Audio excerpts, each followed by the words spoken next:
Bienvenue dans votre émission Les Voix s'élèvent. Dans un pays où les voix s'éloignent de plus en plus de la vérité pour s'attacher au mensonge, le faible reste de Dieu se lève comme une voix et sonne de la trompette. Réveille-toi Gabon, une aurore se lève, encourage l'ardeur pour un Gabon nouveau. Lève-toi Gabon, sois éclairé car ta lumière arrive. Chasse les sorciers, ces perfides trompeurs qui sèment le poison et répandent la peur. Que la gloire de l'Éternel se lève sur toi. Parce que nous parlons de saison nouvelle. Cette saison nouvelle, ce n'est pas du fictif, ce n'est pas un rêve, ce n'est pas chimère, c'est réel. Le Gabon, l'église du Gabon est entrée dans les profondeurs des ténèbres. Cette église a besoin d'être restaurée. Cette église a besoin d'être réformée. Et cette église vivra son réveil au travers de la réforme et de la restauration. C'est là qu'arrivera le réveil. Ce réveil dont nous parlons tant, il faut que les cœurs acceptent de se laisser réformer. C'est le message de Jean-Baptiste. Il a dit aplanissez vos sentiers, nivelez vos voies, parce que le Messie venait par derrière. Vous baptisez du Saint-Esprit et de feu.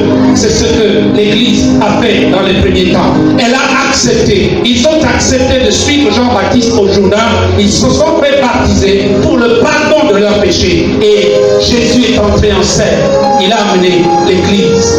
Il a bâti l'Église. Et il a dit à Pierre, tu es Pierre, sur cette pierre, je bâtirai mon Église. Les portes du séjour des morts ne prévaudront point contre elle. Ça c'est vrai. Et cet après-midi, ce sont ces mêmes paroles que nous sommes en train d'écouter. Le Seigneur parle dans Zacharie 8. Il m'a mis à cœur de simplement de lire ces paroles. Je n'ai pas prêché, je n'ai fait que lire.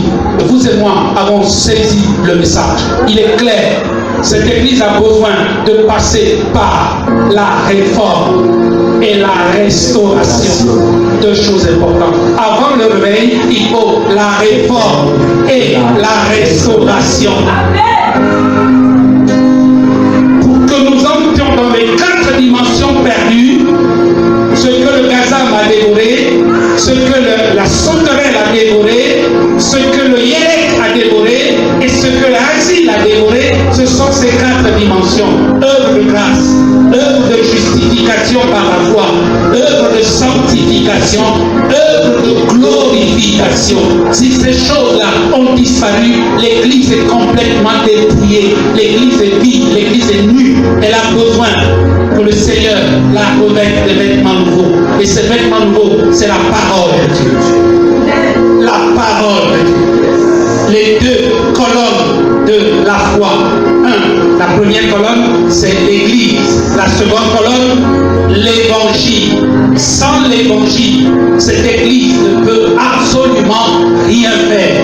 Mais l'Évangile, en nous, il faut que je comprenne encore que ceux qui ont bâti la première Église ont su s'approprier des valeurs morales, ont su s'approprier des qualités morales et des valeurs chrétiennes. Ça, au fil des temps, l'Église s'est vue dépouillée de ses valeurs et de ses qualités morales. Nous parlons beaucoup, mais nous produisons moins.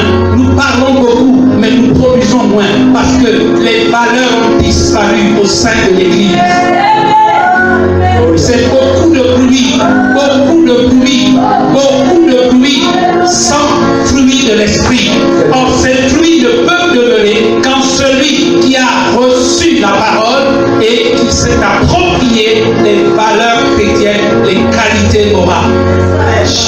On dit la qualité de la vie spirituelle détermine, non, la qualité de la vie morale détermine la qualité de la vie spirituelle.